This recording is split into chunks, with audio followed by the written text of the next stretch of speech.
Director. Good morning to everyone.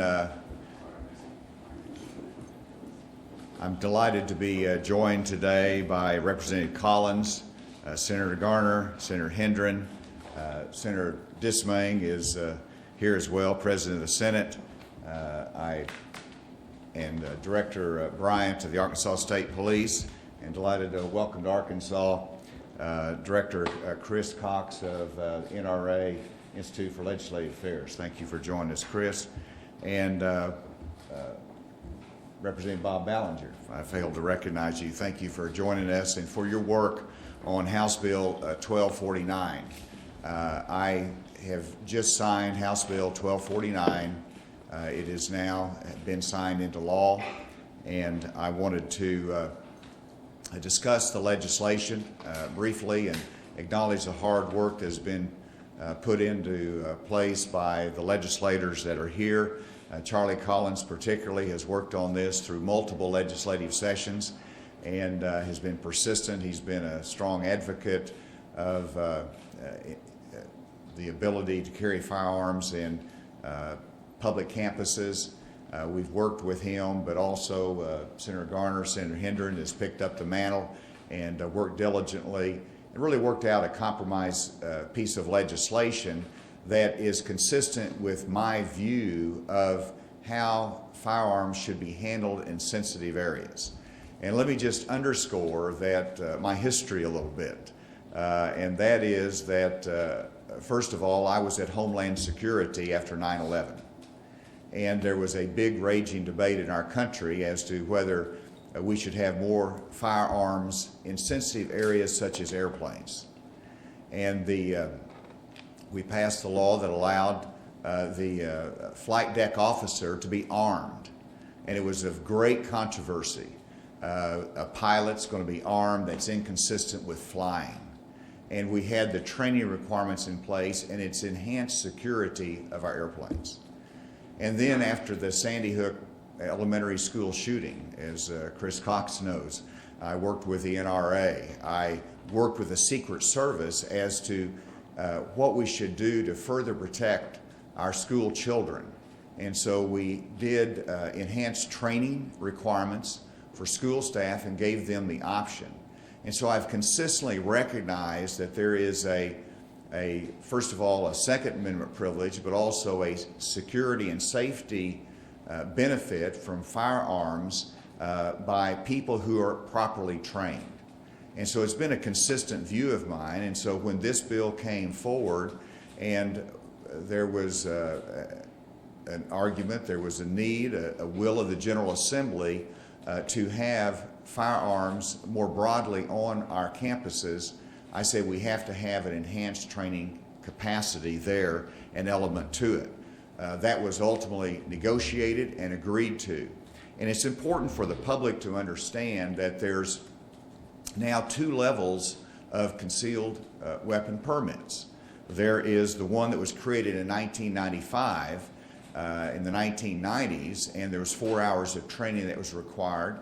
Everyone was arguing that the sky would fall, that no one knew how to do this and use it, and that we're going to be unsafe in Arkansas. And history has demonstrated and experience has demonstrated that it's worked well.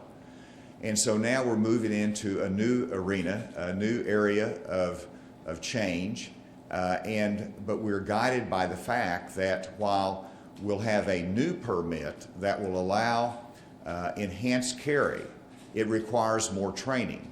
And I've asked the Director of the State Police to be here because under the legislation, the Director of the State Police will design up to 8 hours of training that will be coordinated with our universities and our law enforcement community on our campuses, as well as other public institutions, to develop a training program for this enhanced carry permit. And so the public should not be confused that everyone with a concealed weapon permit is going to be allowed to go into sensitive areas. That is not true. It's going to be a much more limited population, but they will be trained, and obviously they'll be trained in active shooter circumstances, how to coordinate with law enforcement. And when that is done, I'm convinced that the public will be more safe. We will have more safety in our institutions and our public spaces.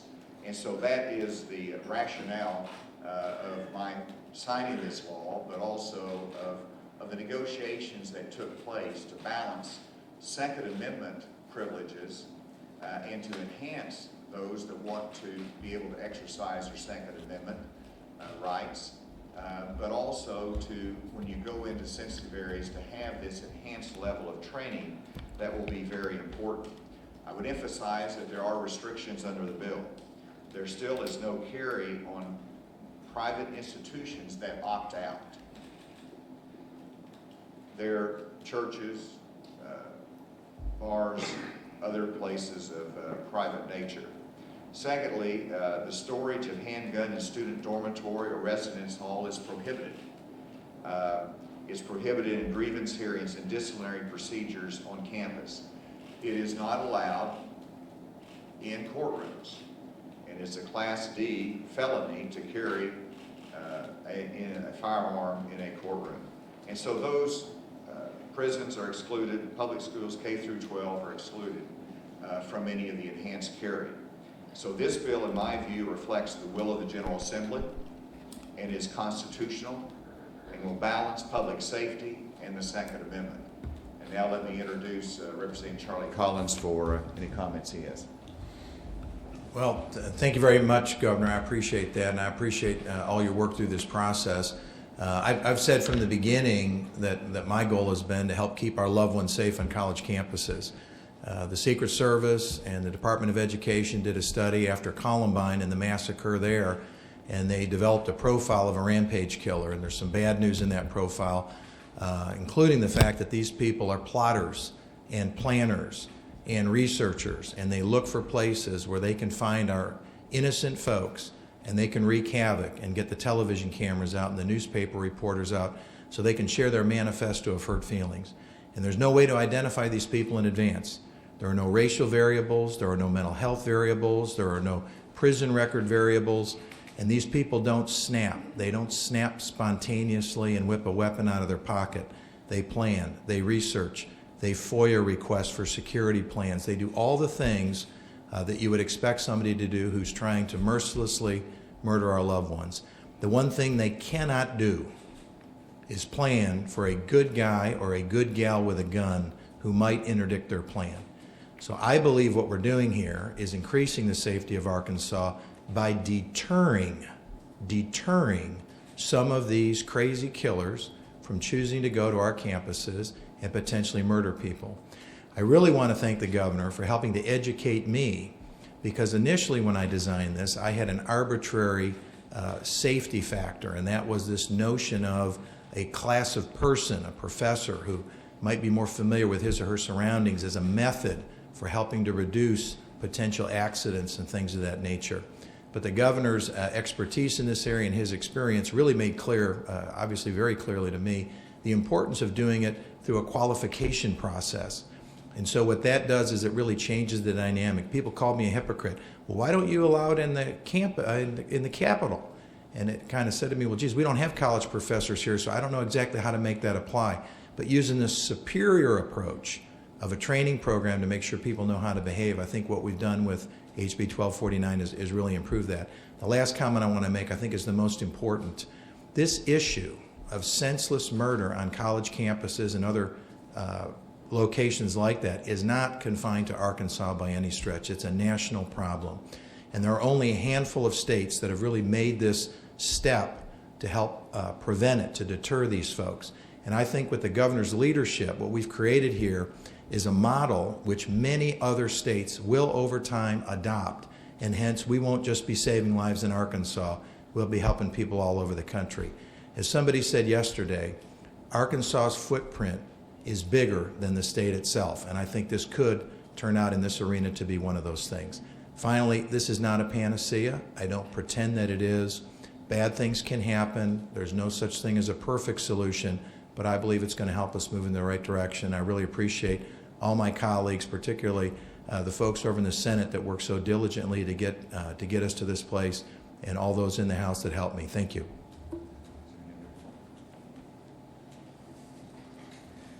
Well, I kind of got roped into this when it came down to the Senate end, and I really did not have an intention of making this a primary issue that I was involved in this session. But nevertheless, we, as you know, we got to the Senate and the debate began to intensify, and rightfully so, because it's a serious issue. And I will tell you again, you that follow this know the progression. The original bill came to the Senate after it came out of the Judiciary Committee, and an amendment was placed on the bill on the floor, which I supported, which required additional training. And it really began the discussion about what is it that's going to make really the goal that we all seek, and that is safer campuses and a safer society. And many of us believed that it was not necessarily the narrow scope of giving professors the ability to carry, but more importantly was making sure that people who carried were qualified, as Representative Collins said that, and were aware of the challenges they might face. And so that's what we ended up with through a lot of negotiations with those who shared the same goal,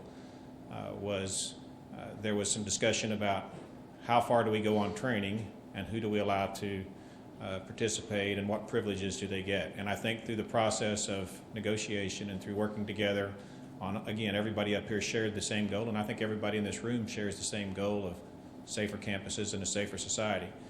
We came up with a compromise, and I think, again, that's where I had a hand in this, was trying to work with Senator Garner, Representative Collins, the National Rifle Association, and my other colleagues in the Senate to say, what is it that we could come up with that, number one, we could pass, and number two, accomplish that goal. And I think what you see here today that was signed into law is a product of those efforts.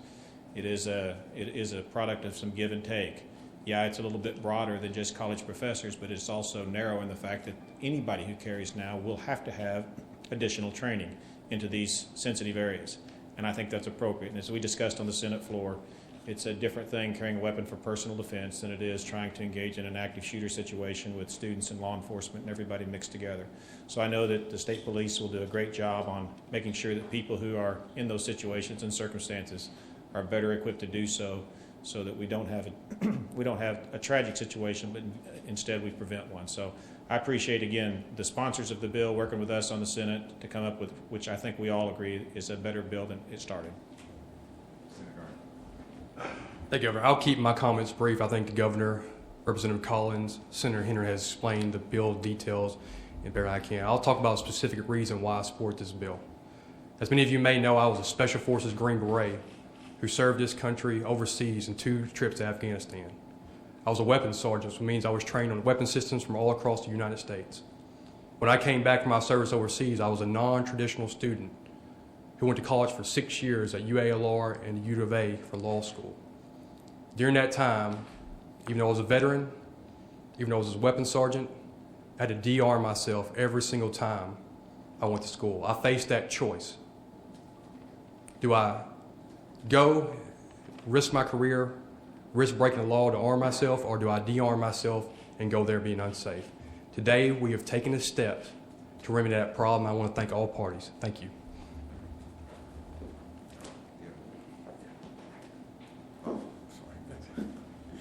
I just want to say that I've really kind of sat back and watched these guys work. So I had an idea. That's the only reason why I get to stand up here to create an enhanced permit, and then that with the governor's help, with Charlie's help, with Senator Hendren's help, and especially Senator Garner, they took that idea and made it into reality. And so I just get to sit here and just appreciate the work that they did. But and I appreciate the public. You know, without this, without being a state that understands the Second Amendment, understands safety, understands that it's a good guy with a gun that usually stops a bad guy with a gun.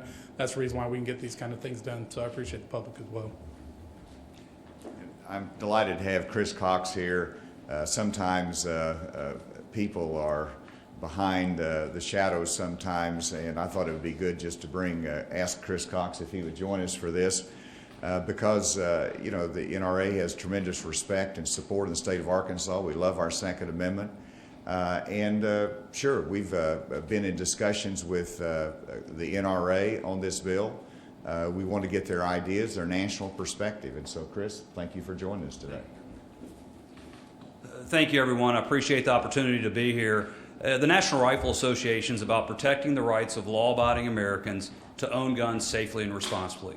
No one does more than this organization to teach safe and responsible gun ownership. So I want to thank the governor for your long-term support of this organization and what we do to teach safe and responsible gun ownership. And this goes a long way in that endeavor. The governor mentioned 1995 when the state passed concealed carry permitting in the state. I just started working for the National Rifle Association on Capitol Hill in '95, and I remember very well the press just screamed doomsday predictions that every fender bender was going to end up in a shootout, that people couldn't be trusted, that average people in this state just could not be trusted to carry firearms safely and responsibly. Well, you fast forward now 22 years, and the people who have gone through the permit process in this state have proven to be the most law-abiding people in the state of Arkansas. Well, back in '95, when you passed that law originally, there were large areas that were carved out, including campuses, including restaurants that serve alcohol, whether you're drinking or not. There's all sorts of those prohibitions. What this law does is it's a logical step towards recognizing that people who go through this process and law-abiding people can be trusted, and arbitrary lines that are drawn don't all of a sudden make someone a bad person. Now look, the legislative process is rarely pretty. It's never perfect. This is what these gentlemen and ladies do day in and day out to protect the rights of the citizens of this state. But this step goes a long way towards recognizing that law-abiding people in this state have the right to defend themselves anywhere they have a legal right to be. And so we were appreciative of all the efforts. Is it a perfect bill? No. Do some people hate the idea of guns on campus?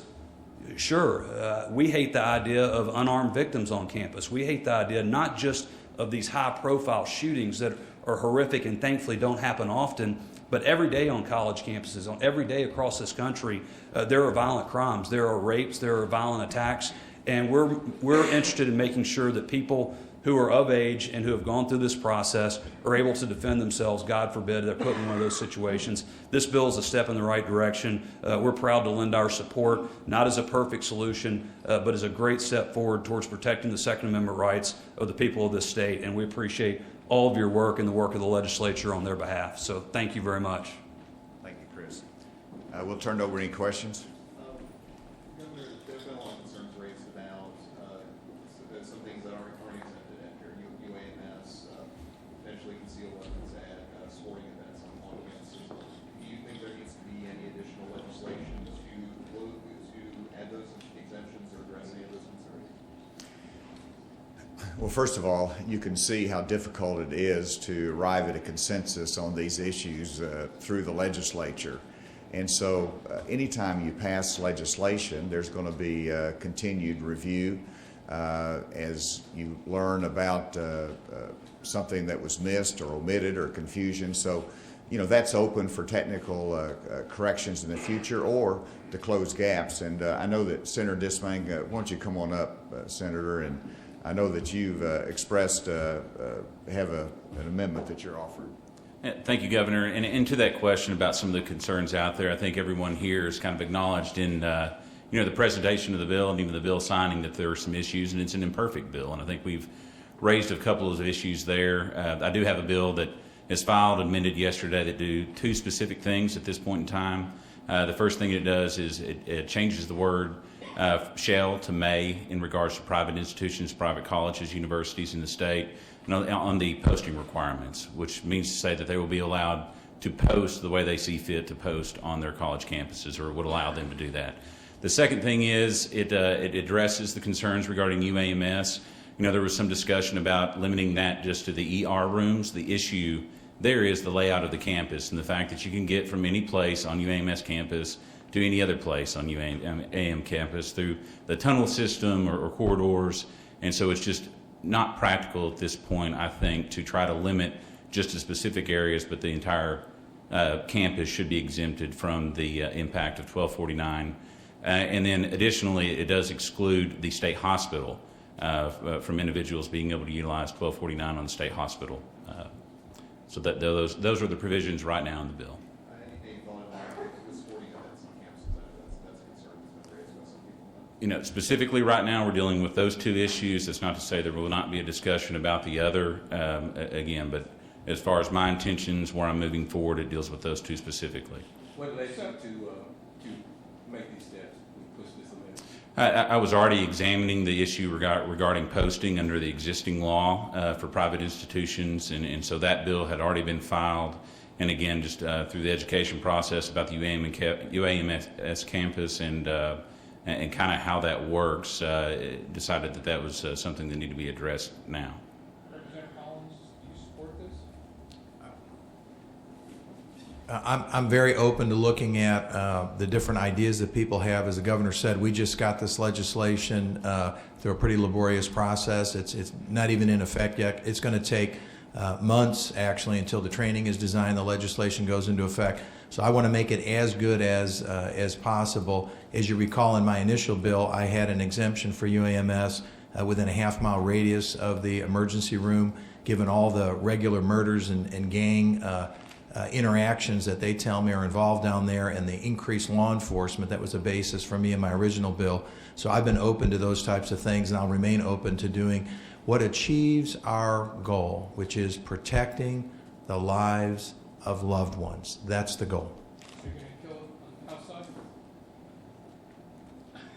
I think he answered that, I but didn't get a straight answer. yes, ma'am.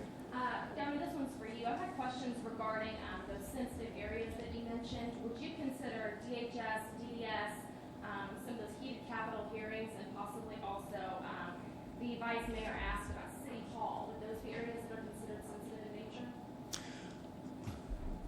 Well, first of all, if you're in an administrative hearing at DHS, that would be like a court proceeding in which even under the enhanced carry, you would not be allowed to bring in a firearm. So there are those exceptions. I think this actually would be well received. I've noticed some concerns about DHS, and we have a security officer at DHS. And so that's an example of where we want to coordinate with the security officer to make sure that this is properly implemented and handled in a DHS office and in that environment. In terms of the other areas,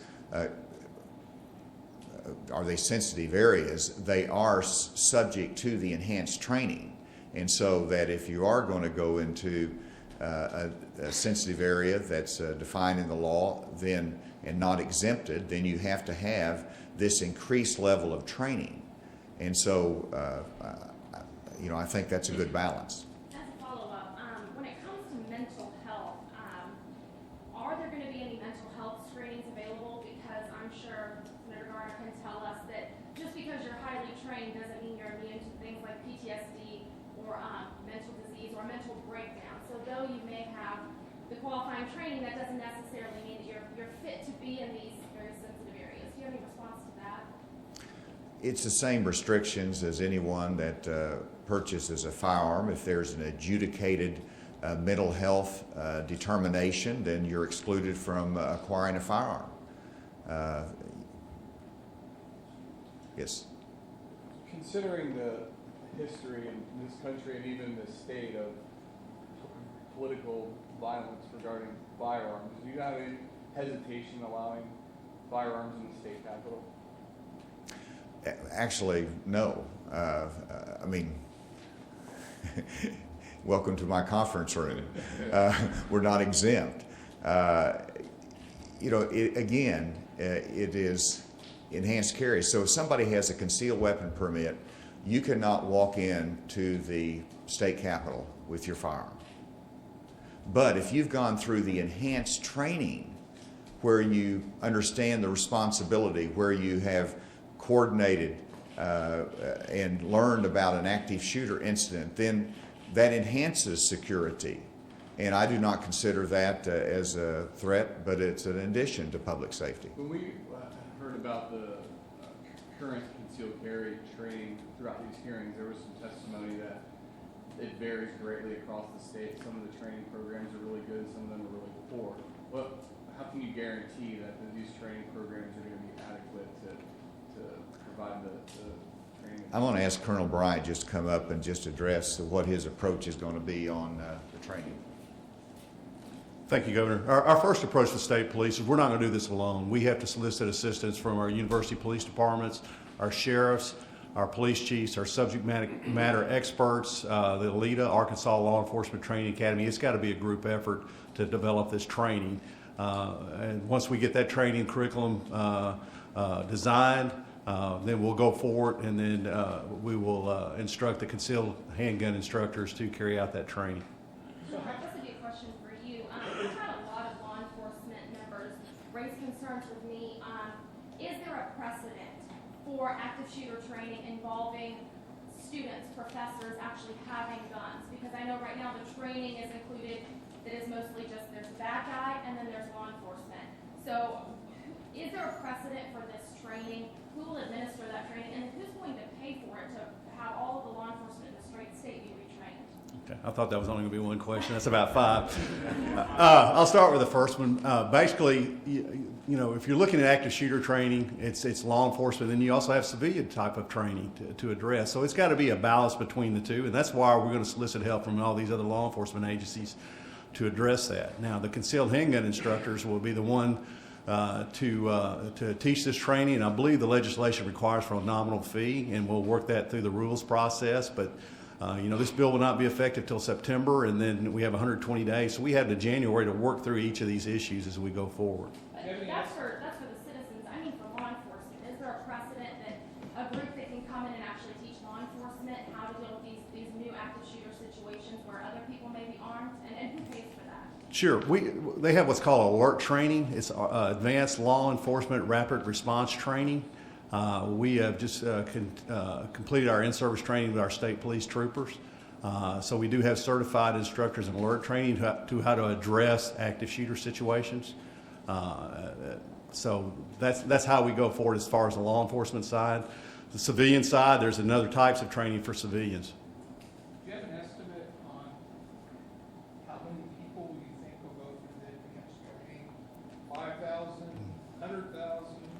No, sir, it would just be a ballpark, it would just be a guess on my part at this time. Yes. More than one, less than $1 million.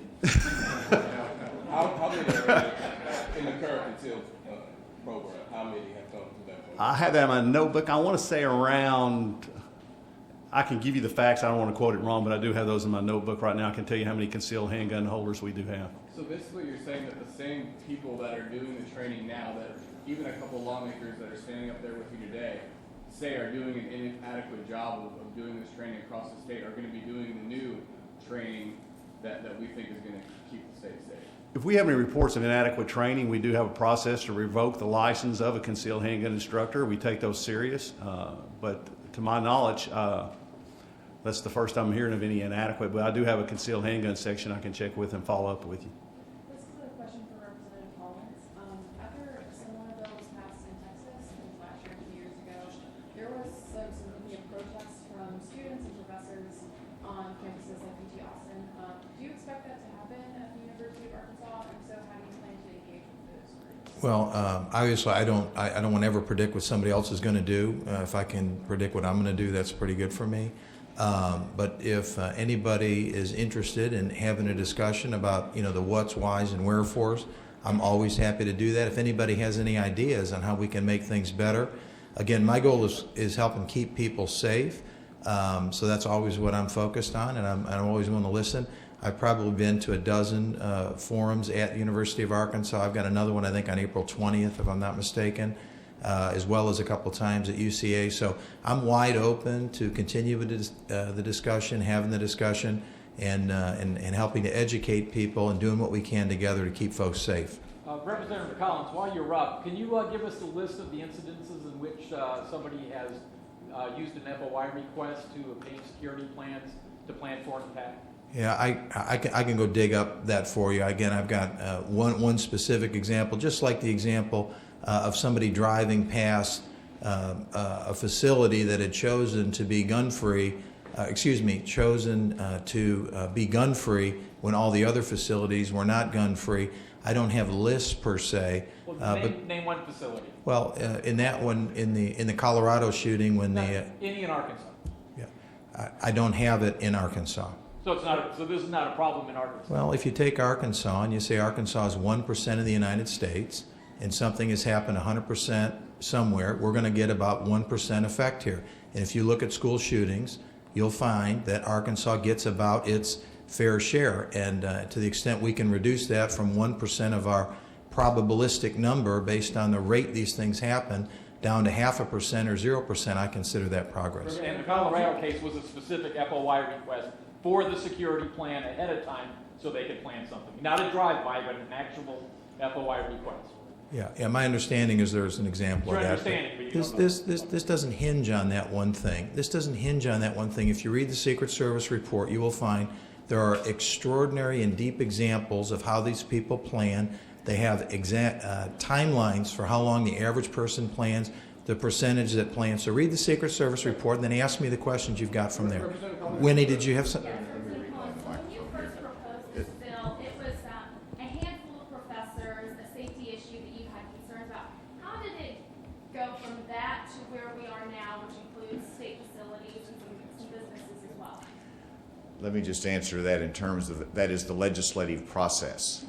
That is a matter of debate, consideration, compromise, and so this is the result of that legislative process. Let's take one more question. Do you envision people being able to bring, I guess this is either for Representative Collins or for whoever wants to answer it, but envision people being able to bring weapons to Razorback games in the fall?